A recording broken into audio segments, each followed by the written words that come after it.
Here's a decision I struggle with. Whenever I go outside, I have to decide what gaming handheld to bring. And I know this is a weird problem to have, but it's something I'm faced with all of the time. Because there are so many of these handhelds coming out, and frequently, it's kind of hard to know what to pick. So I'm going to break down new handhelds released mid-2025-ish and tell you what my current picks are. Now before we get into those handhelds, we are giving away a handheld because I just have too many. Now on to the new handhelds. We're going to go over the MagicX Zero 40, the Anbernic RG Slide, the TrimUI Brick Hammer, the Anbernic RG35XX Pro, the GKD Pixel 2, and the Retroid Pocket Classic. Then what I'm actually using. This is going to be the MagicX Zero 40 for around $70. It's a vertical love letter to the Nintendo DS. It's compact, comfy, and surprisingly light. The inline shoulders are fine, but that D-pad? Bit of a mushy mess, I'm afraid. You're looking at a 4-inch IPS touchscreen, laminated, bright, and perfect for DS and arcade games in Tate mode, which is vertical orientation. It stacks DS screens vertically, and while they're a bit smaller than the originals, we can see it makes an image a bit sharper than the actual DS originally played. Now, controls here are a mixed bag. We have tactile buttons, decent hull stick, but that D-pad, it needs a little bit of work. And while the ABXY buttons are squishy and not clicky, the D-pad is squishy and a bit mushy though, better than the original DSL. Now what about durability? It's decent, no premium finish here, but the shell feels solid. Just don't expect the shoulder buttons to age like fine wine here. Battery life sits around 5 to 7 hours, which is pretty solid for its size.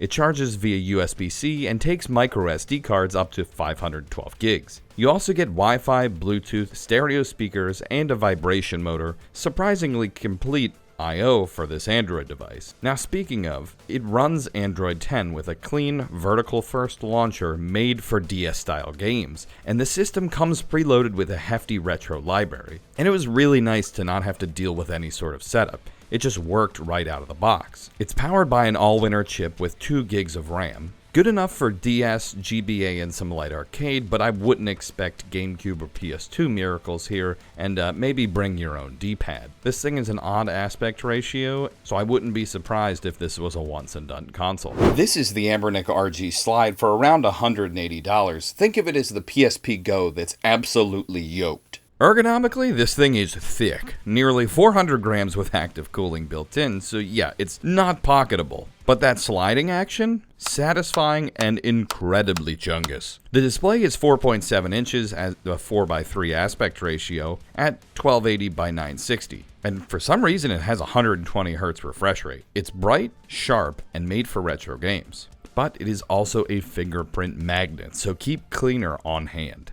The durability is solid, the hinge is strong, but that clack when opening is really loud. You'll know when it's open. The controls are hidden under the top screen, and once we slide that thing up, we have squishy ABXY buttons, along with a squishy D-pad, sticks, and an accompanying buttons for start and select. But the back triggers here are a bit squeezed in on the back screen and kind of limit your movement back there for longer gaming sessions, which was a bit annoying. But let's go on the inside here. Inside we have a 5000 mAh battery giving you around 6 hours of gameplay.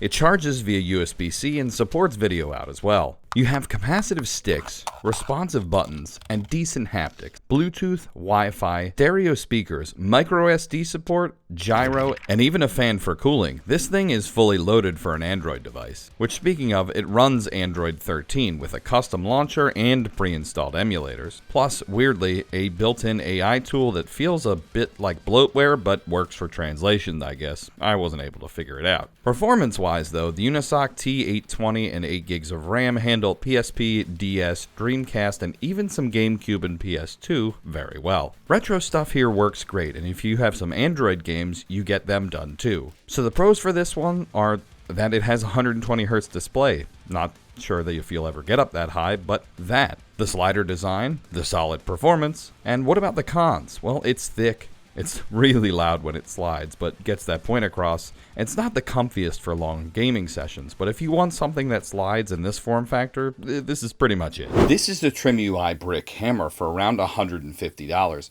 This thing is chiseled out of hard materials, and it feels like a little tank in your hands. It's dense, elegant in some ways, and beautiful, but it can be halted by the egregious branding. Not exactly subtle, still it fits in your pocket and looks like a mini monolith. The 3.2-inch laminated IPS screen runs at 1024 by 768 with a clean 4:3 ratio. It's sharp, colorful, and perfect for retro pixel art. Durability is a win here. It has a CNC aluminum body which is naturally scratch resistant, and it's tough enough to survive daily abuse. The metal even helps keep heat down, which is very nice, though it does get a bit warm under a certain load. Battery life sits around 5 hours thanks to the 3000 mAh cell, and it has USB-C charging. But what about the inputs and outputs? Well, you've got 2 of those USB-C ports for some reason, Wi-Fi, Bluetooth, stereo speakers, and a 3.5mm jack. Oh, and even RGB lighting tucked into the shoulder buttons and back, along with very clicky A, B, X, Y buttons, and a D-pad, which are also clicky. Along with everything else on this device, everything is very clicky. It's running Linux with the TrimUI overlay. It's got snappy menus, save states, multiplayer support over Wi-Fi, and recent game tracking baked in. The UI is simple, but it works. And this one is powered by an Allwinner A133P chip with a gig of RAM. It handles NES, GBA, SNES, even some Dreamcast and PS1. Just don't expect GameCube or anything heavy. So what are the pros here? It's tough, beautiful, and built for classic gaming. Cons? Well, there's not much. The egregious branding and design taste need to be fixed, which I think the point of a metal version is to let the materials speak. Everything on the back that was placed there by the manufacturer can go. It's really just too much, and the mirrored inlay is really all you need, which I think looks elegant and should have just been the only thing on the back. In addition, I like this device. Just make that right switch a power switch. I'm not sure why the button is the power switch. Moving on. This is the Anbernic RG35XX Pro, and it's the same equation, but they just gave it joysticks. It's fantastic. It's a vertical Game Boy style handheld, which is easy to use, lightweight, and pocketable. It's comfortable for long play sessions and easy to carry around without bulging out of your jeans. The display is 3.5-inch laminated IPS screen at 640 by 480, full 4:3 aspect ratio with crisp colors, and is sharp enough. Now moving down from that screen, the body is plastic, but it's sturdy. It doesn't flex, it doesn't creak, but it's not premium. This leaves us with the controls, which are solid. We have squishy A, B, X, Y buttons, a responsive and squishy D-pad, and now dual analog sticks. No analog triggers, but they tweak them just a bit to make them more comfortable. You also get a 3200 mAh battery with around 7 hours of game time, USB-C charging, and it plays nice with most of the chargers now. For I/O, we have dual micro SD card slots, USB-C, mini HDMI for TV out, a headphone jack, Bluetooth, Wi-Fi. It's more stacked than you'd expect at this price. It's running on a Linux-based OS that's snappy and functional, plus it's open to custom firmware if you want to push this thing a little bit further. The performance here is powered by the Allwinner H700 and a gig of RAM. It handles NES to Dreamcast pretty well with some light N64 and DS. I just wouldn't expect any PS2 on this one. So what are the pros here? Well, it has dual sticks, solid battery life, clean display, and great value. So then what are the cons? Not much at this price point. It's a solid choice for the starter and mid-range vertical handheld emulators. The Brick is the premium offering. They play pretty much the same library. But if you want a no-fuss vertical handheld with sticks and a speaker hole at the bottom, this is it. Clean, simple, and gets the job done. This is the GKD Pixel 2 for around $90. This thing is the size of a matchbox, but built like a tankette. It's ultra compact and fits in your pocket no problem. Feels great in one hand, though the flat edges and slim profile aren't built for all-day sessions. More like one-handed Pokemon crawls while you're waiting in line. The 2.4-inch IPS display is fully laminated, sharp, and vibrant. At 640 by 480 in a 4:3 aspect ratio, it nails retro scaling better than most bigger screens. It's great for GBA games. Now what about the build? It's CNC machined aluminum, it's solid, premium, and has some rib texture on the back for grip. This thing is small, but it's not fragile, along with the A, B, X, Y buttons that are squishy, and D-pad which is also squishy. And I'm not sure, but I think the shades of anodizing on this are slightly off between the panels, but let's go inside and ignore that for now. Inside, there's an 1800 milliamp hour battery giving you 3 to 6 hours depending on the load. It charges via USB-C and gets back to full pretty quickly. It runs a lightweight Linux OS with save states, standby mode, and fast boot time. Clean, fast, and easy to tweak. It handles NES, SNES, GBA, and even some PS1 titles like a champ. For something this size, it's pretty wild. But what are the pros? It's got a premium metal feel, great screen, and shockingly good emulation. So what are the cons? It's shortish battery life, mismatched panels, and it's not that ideal for longer gameplay, but this little thing can get a lot done, especially in one hand. So if you want a metal micro handheld that punches way above its weight class, Pixel 2 is a small but serious contender. This is the Retroid Pocket Classic for around $130,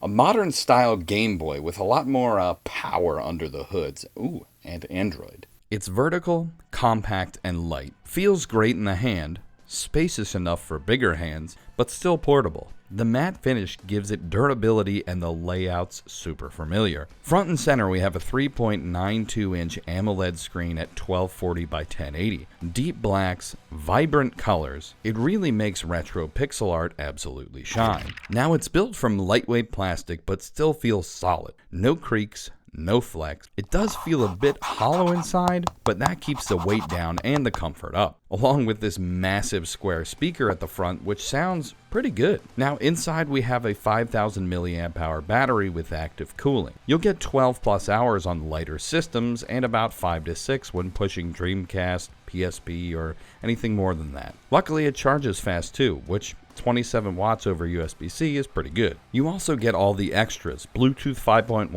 Wi-Fi 5, a headphone jack, one micro SD card slot, and a decent speaker. No HDMI out though, so it's handheld only for this one. But what about the controls? The D-pad is fantastic, squishy but very firm along the A, B, X, Y buttons of the same. No analog stick here, but that's okay. It does mean, however, stick-heavy games are out. Triggers feel great and clicky though. It runs Android 14 with Retroid's custom launcher, which is a clean interface. It has save states, over-the-air updates, and with a bit of tinkering needed, you can get a decent looking front end. Performance-wise, the Snapdragon G1 Gen 2 with 4 or 6 gigs of RAM handles everything from NES and GBA up to the Game Boy and some PS2 games. Retro and 2D systems are no problem here. So what about the pros? The AMOLED screen, great battery life, snappy performance, and a clean vertical form factor, they're all great. But here are the cons. No sticks, it's got a pretty loud fan that can be turned off, but it is loud. And I wish the 6-button face design launched in black at the start. I would have gotten that one. But that's okay. If you want a powerful vertical handheld with a killer display, the Pocket Classic earns its name.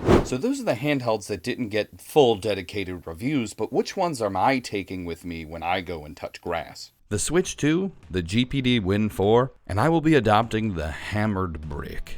The Switch 2 here is a no-brainer right now due to the new hardware. It's a fantastic revamp of the Switch system, and I'm very much enjoying Donkey Kong Bonanza on it. The titles alone are a reason to pick this thing up. Now, the GPD Win 4 is a relatively new addition, and it can be docked and runs full Windows with a slide-up keyboard. It's an interesting little device, and I'm not sure if it's going to be a permanent Switch yet or not. I am really missing SteamOS, but it gets a lot of AAA gaming done that Windows is known for. Full review coming soon. And for my D-pad-centric device, I can't help but pick the Brick. It's a fantastically designed device that plays all of my D-pad games that I want, but I really just wish they took some of the branding off of it. It's just a little egregious. I'll let you know how it holds up in the real world. And when I'm not out in the real world, there are a few other devices that I actually like to use. I use them at the house where I have fast internet connections available. This is the Steam Deck. It's always in rotation for Steam games, being able to stream them from my main computer locally, which absolutely rocks. And if I'm streaming anything from the cloud, the Logitech G Cloud takes the cake for native support here with Xbox and any other streaming app, unless it's PlayStation. The PlayStation Portal just works better for that, and that's what I have that for. And those are all the devices that I'm using, in addition to all the new ones that just came out. We do giveaways once a month for handhelds. All you have to do to be considered is subscribe, and we pick one at the end of each month, and that's all you have to do to win. Davey out.